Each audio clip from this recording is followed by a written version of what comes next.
Hello and welcome to HyzerMedia's coverage of the Red Rose Roundup at Herr Park Disc Golf in Lancaster, Pennsylvania.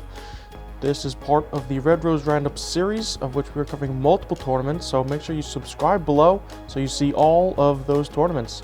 Thank you to our Patreon family for supporting our coverage. You can be part of the family for as little as $2. I'm Dave Oster, here today to bring you the commentary for this final round of the tournament. Take a look at the card we'll be seeing today. Jake Ritchey with the hot round 10-10 rated, Josh Alcock, Ethan Hine, Ryan Davie, and Mark Spang. And as always, we'll get started on hole 1, par 3, 256 feet. Pretty much straight shot, forehand, skipping up to the basket's good line. There's also a wider backhand line that we might see from a couple of these players. And Jake Ritchey will get us started. So as we see 5 players in this card today, so that's just extra golf we get to watch, which is always great. And Jake starts us off good, no more than 10 or 12 feet from the basket. And we see Josh with a similar line, a little bit lower, skips up, and yeah, even better result. Now we see Ethan bundled up. It was very cold today, as we'll see him throw a forehand as well, a little bit wider, needs to get short of that tree. Oh, and just catches it and gets a bad roll back behind the tree. Although he is still within the circle, maybe circle's edge, so not a horrible result. And this is Ryan Davie, former winner of this tournament, doing exactly what he has to do. He's a few strokes behind Jake, Josh, and Ethan, but obviously still half of this tournament left to go. And we see Mark Spang with the backhand line and gets maybe more of a skip than he expected and goes long. This is the look that Ethan has. Oh, and just short off the cage. Mark a little low. I was mentioning the conditions. It was, and there they are. As I speak of it, the wind blows that out. It was a little bit left side. That easily could have stayed in. Extremely windy today. You see how bundled up these players are. Not even 40 degrees out. And snow squalls blowing through every now and then. Definitely not the ideal conditions. But these players were out there. So we were out there filming them. So just keep that in mind as we see some of the play in today's round, that these guys are all troopers battling the elements out here in Lancaster, Pennsylvania, at a time of the year that you wouldn't quite expect it.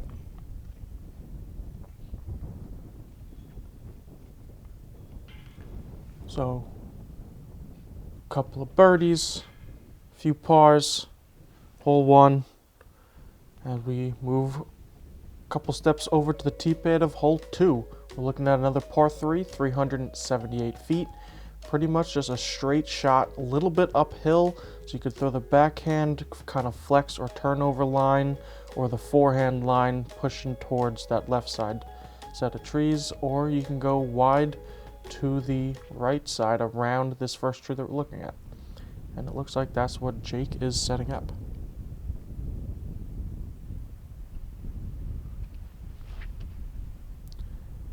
And quite wide, hoping for the wind. Oh, and it turns it over. He is over on the next hole's fairway. 18's fairway, that is. And this is more of the line that you're looking for. Straight at it, turn it over a little bit. Needs to miss that tree. Oh, and it does. And gets a little bit of a skip. That should be 18 to 20 feet.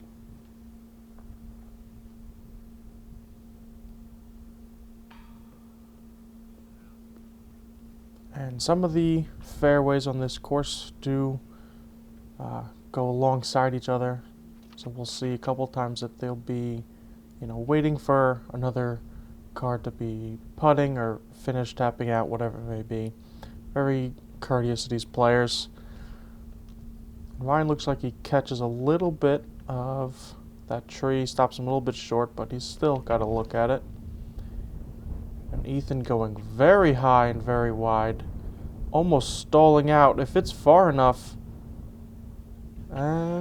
yeah, circle 2, just about where these guys are looking.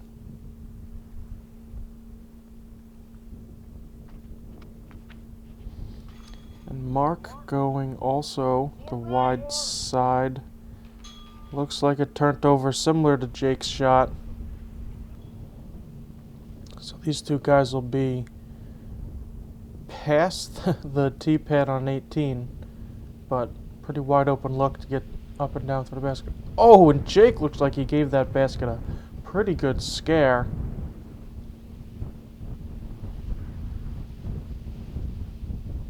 And perfect layup for Mark. Jake actually went a little bit long. He'll probably still have a decent comebacker at it.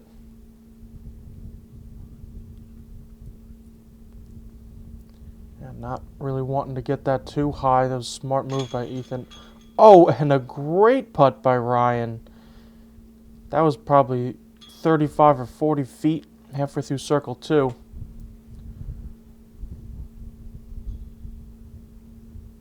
So 2 birdies in a row for Ryan to start. He is right up there, pushing for second already, 2 holes in. Especially since Jake is going to give his first birdie right back on hole 2.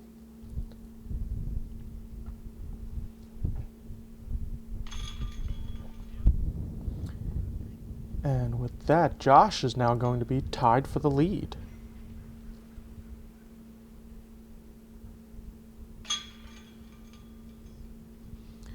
Good par save by Mark after turning over his drive.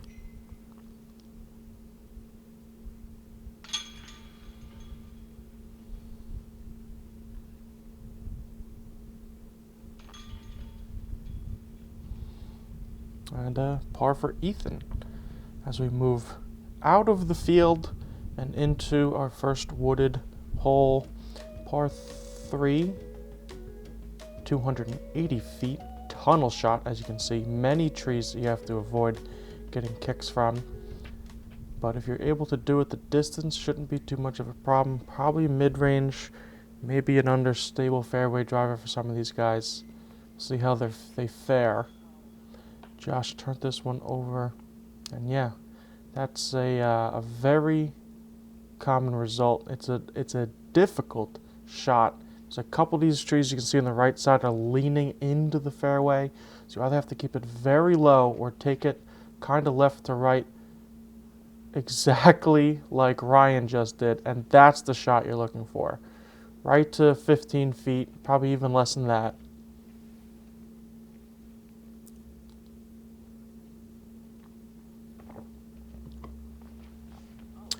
Oh, very early and left tree kick. Fortunate left side is out back into the open where you will have a look, as opposed to where we see Mark just ended up. Right side, you're basically in the woods where you can either pitch out or try to find something moving forward.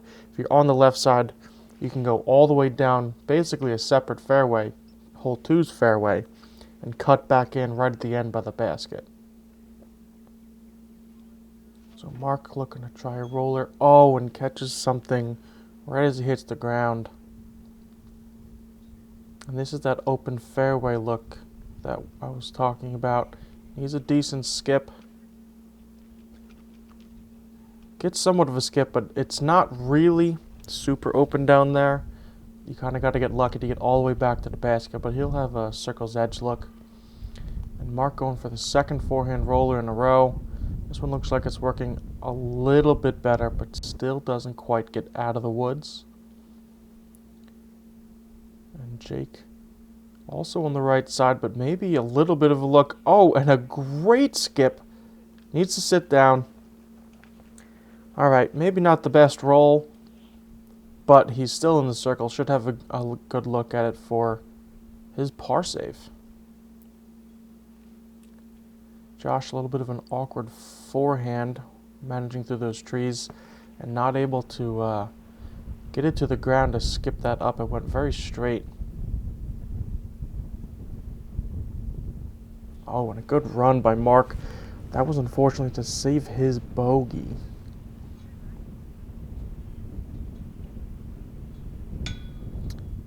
And again, just short. The wind was coming off of the field that we're looking at, so I'm sure that dropped his putt more than he expected.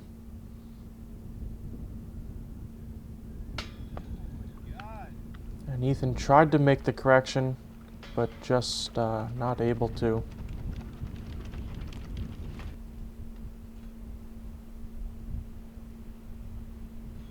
This is Jake's putt for par.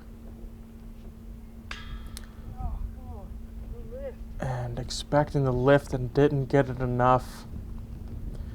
And we're finally to Ryan's drive. Actually, we're going to see Mark first. We saw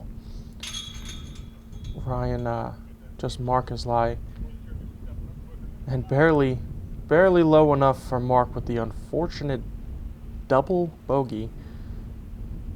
Let's see if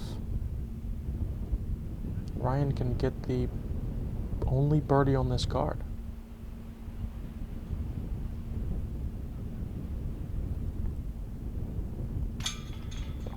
And he does.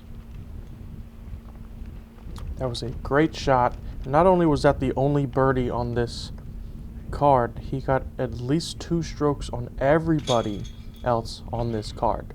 So 280-foot hole, but definitely showing its teeth. And with Jake also carding a bogey, we now have a 3-way tie for the lead. Still a lot of golf left, so we will see if they can start spreading the score a little bit on hole 4, par 3, 348 feet. Similar hole, maybe a little bit of a wider fairway, but still kind of tunnel shot-esque with trees lining both sides. More so on the left side. The right side, there is some room to go. You can go the hyzer and try to get around that first tree, like we see Ryan doing here. Ooh, flexes it out too much. And that's the problem. Once you get close to the basket, it really does get even tighter. So you can try to skip in front of those trees early, or try to go straight down the fairway like we see Josh's. Oh, and getting kind of a counter skip and hitting that tree. Maybe expected more of a straight or flare skip. Ethan going for the forehand flex line. Not coming back soon enough.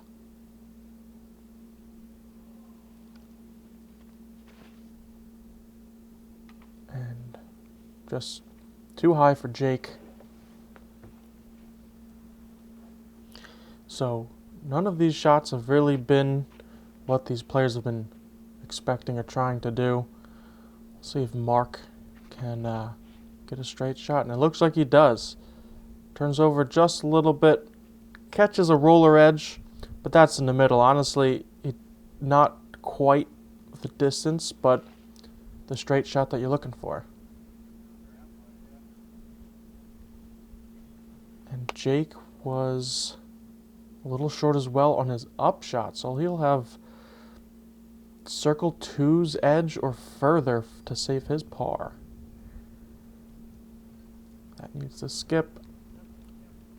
Hits the tree, but that should be close enough for Ethan. That was a tough line for him to try to hit. And perfect. Parked for Mark.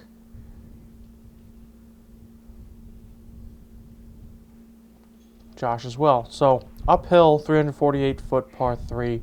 Definitely not the easiest hole to get the distance, especially because of the shape of the fairway. And now we see where Ryan made it up pretty far up, but not a clean look at all. Oh, and gets clean right through those trees and parks it. Oh, and a great putt to save the par.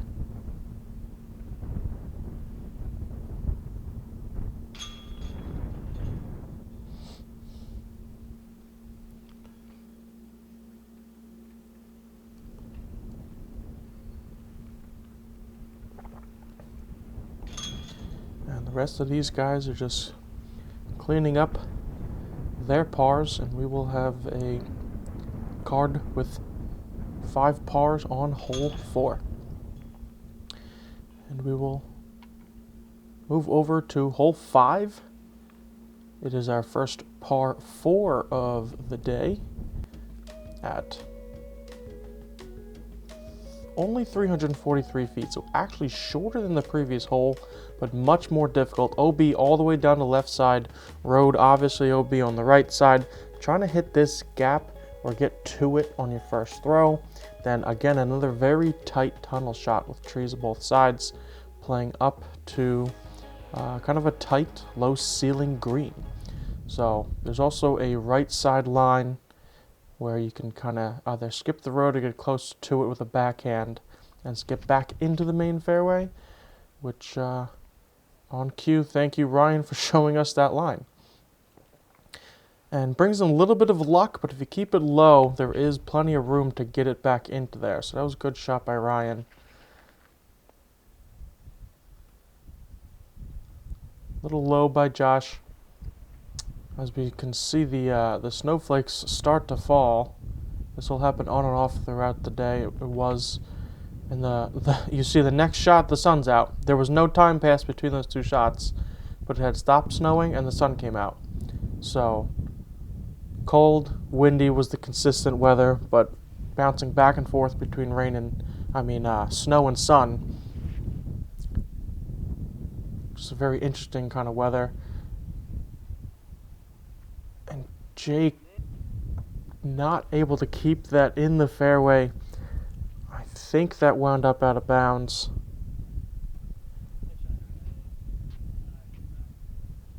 And great shot by Mark. Didn't quite get the skip all the way back in the main fairway, but he's not quite under that tree. So he'll probably have a lean out forehand to pitch up to the basket. Oh, and Josh catching that tree, kicking down. Honestly, not a bad spot. That would be an ideal spot for your first drive. Similar where I believe Ryan is. Oh, and Ethan catching that same tree, pitching a little bit forward. So this is where Jake was after being out of bounds. Gets his relief off the out of bounds line. And throws a beautiful forehand up to the basket. He was plenty far up the fairway, just, over the out of bounds line. So take that penalty stroke. And after 2 bogeys, after his birdie on hole 1, he'll take another par to stop the bleeding, as they say.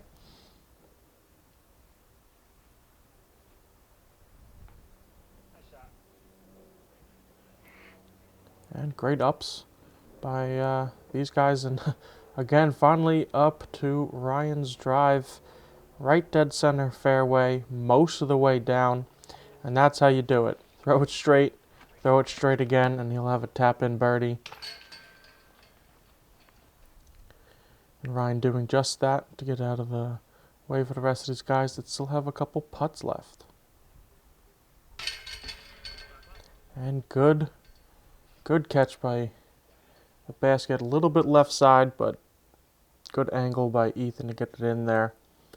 And Josh tucked in behind this giant pine tree, having to putt between limbs.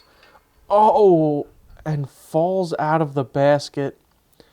A little high, but dead center. Didn't bounce off the pole or anything.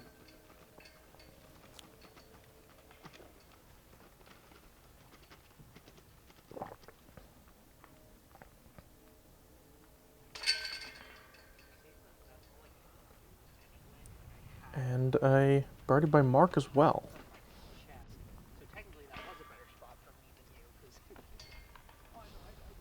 So, unfortunate bogey, bringing the lead to Ryan Davie. Only a couple strokes separating the rest of this card. Mark, not a great start, but he's on his way back. As we move on to a very short hole, hole 6, par 3, only 167 feet, a little bit uphill, tight off the tee, opens up a little bit, and just have a few trees and low limbs to miss. This really is a hole that should be birdied by a lot of the field.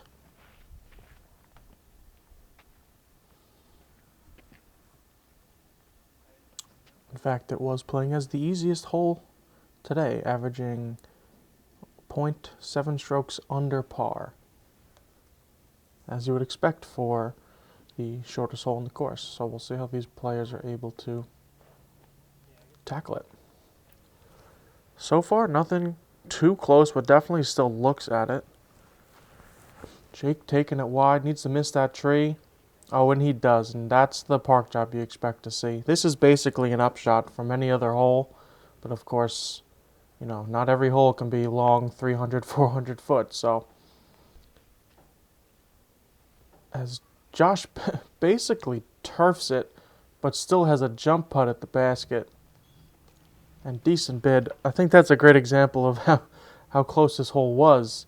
On any other hole, that was going to be miserable for your second shot, but Josh still had a jump putt. And good putt by Mark for his second birdie in a row.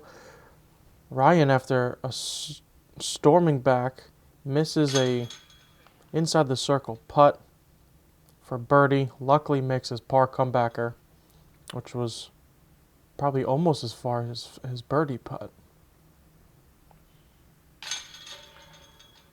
Ethan gets this one to stay in the basket for his birdie. And Jake with just the tap in to get back on pace.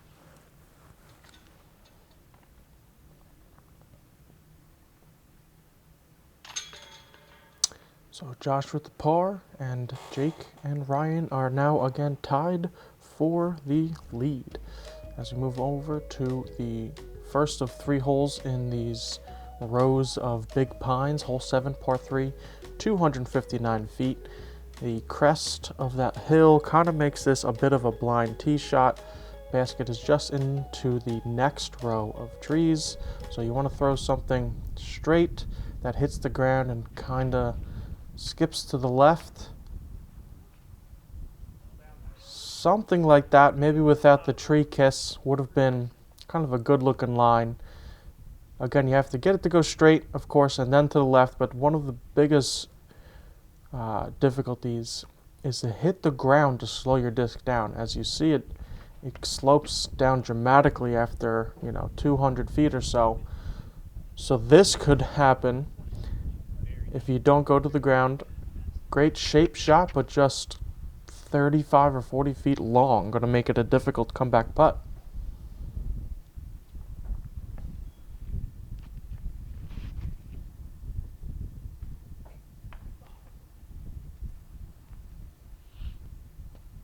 Not a bad shot by Jake. A little bit short. Should have a look at it. Maybe give it a run.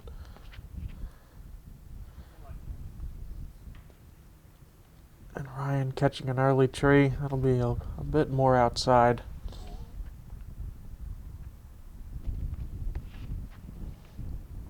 And I think this is more of what you're looking for. Oh, gets a weird kick off that stick. Still pretty close. Yeah, that line, and then it hits and goes left. You're looking at a 15 to 20 footer, which is, if you can get that on every hole, you'd probably take it. Ryan just laying up smartly. He's again tied for the lead, so he's just trying to, stay there for now. Oh, as Jake has to go forehand, and the wind just catches that. Even though we're in these dense trees, we are right on the edge of a big wide open field where the wind is coming from. So it is still a factor, even though we're seemingly deep in the woods. You can see here how different just the brightness of the ambient light is in the trees versus the sun behind. Oh, and a good run by Ethan there, just a little bit to the right side. And our closest drive, Josh, oh, just leaves it a little low.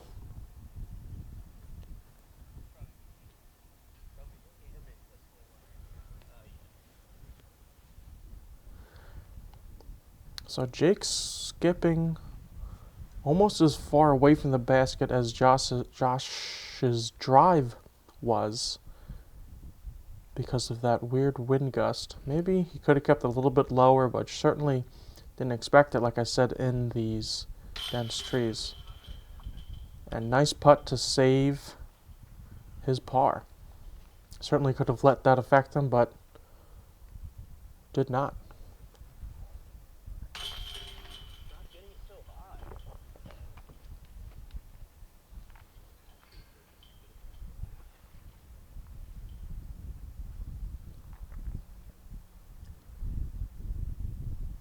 Ryan has this left after his upshot.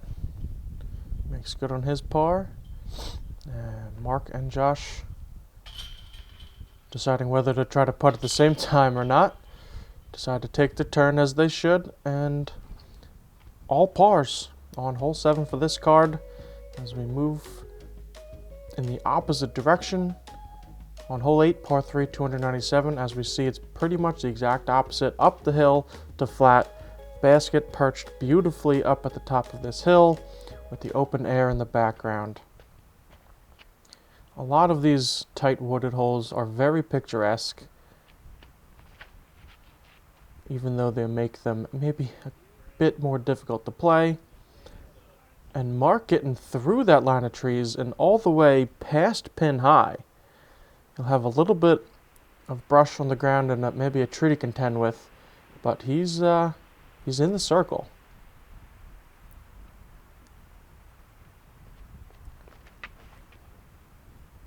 And this is looking good by Ethan, straight as an arrow. You can't throw a disc any straighter than that, and no more than 10 or 12 feet from the basket. That was an excellent shot by Ethan.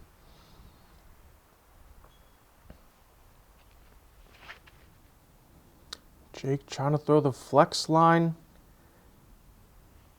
And yeah, maybe 20 feet.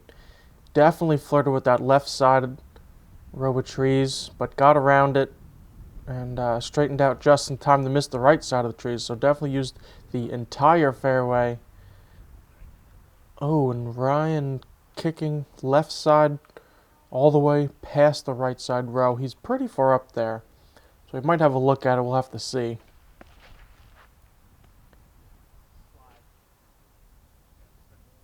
And Josh, again, just a little bit low.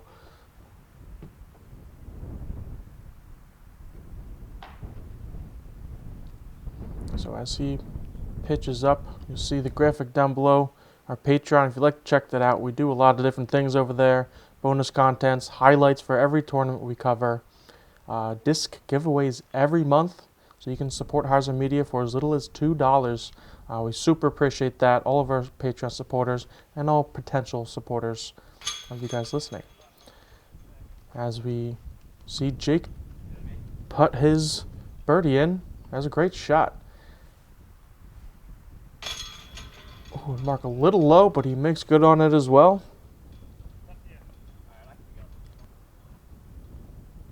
And Ethan, with that great super straight drive, is rewarded with maybe a 12 or 15 foot putt.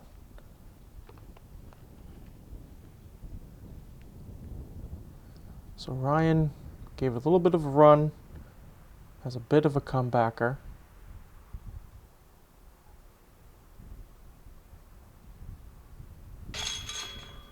And putts it very hard to counter that wind. You can see the trees going, but makes good on it as well. Josh taps in his par, and we'll move over to hole 9. Again, the third of these 3 holes that are within these rows of pine trees. Left side is a naturalized area. It is out of bounds, marked by little white flags. basket is between the last 2 rows of trees, a little bit shorter, so you actually have some open airspace before you're getting down there. You can go wide left, you can go straight between them, or the biggest gap is actually to the right, where you can then try to skip in. Mark going with the backhand turnover, getting it perfectly placed pin high left side. He'll have a putt for his birdie.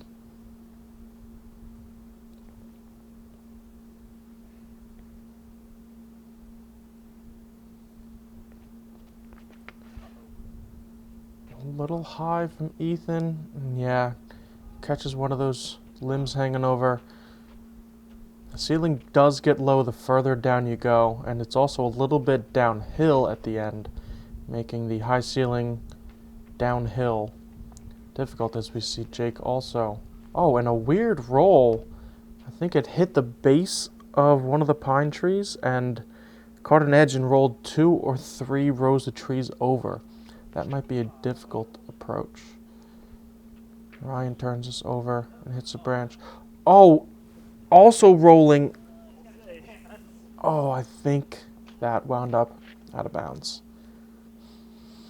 Strange reactions off these trees. More evidence that you do not want to be throwing it high. Josh makes the correction with the forehand. Goes up between the 2, skips to the right side, and he'll have a pin high look for his birdie. So Ryan throwing 3 from there. Unfortunately, will be cutting the birdie, but at least he has that. On another tree kick and roll, and fortunately for Jake, it does sit right by the basket. He was quite a bit over that way. Oh, Ethan catching the one limb. And this wind is just keeping these discs up. They don't want to sit down. Seemingly anything that doesn't land flat is just rolling around on the ground. Josh just a bit low again. He's a few inches from having 3 or maybe 4 strokes lower on this round. We saw Ethan gave it a good run, didn't catch any metal, and went 22 feet too far, but does make the comebacker, so good putt for him. And down to Mark's drive. This is still his birdie luck, and he nails it. So 3 birdies in a row. Sorry, 4 out of the last 5 holes Mark has birdied. So great stretch for him after not the most ideal start. But he's right back in it, only a couple strokes off from these guys. Jake rounding out the front 9 with the lead again. 2 strokes over Ryan, 3 strokes over Josh and Ethan. And that will do it for our front 9. Thank you very much to Elevated Disc Golf Events for supporting our coverage and, of course, running this tournament. Thank you all for watching the front 9. We're going to be moving over to the back 9. Click the link right here if you'd like to check that out. And if you haven't done so already, please subscribe to our channel. Give us a like if you did like this video. So thanks for watching, and we'll see you in the next hole.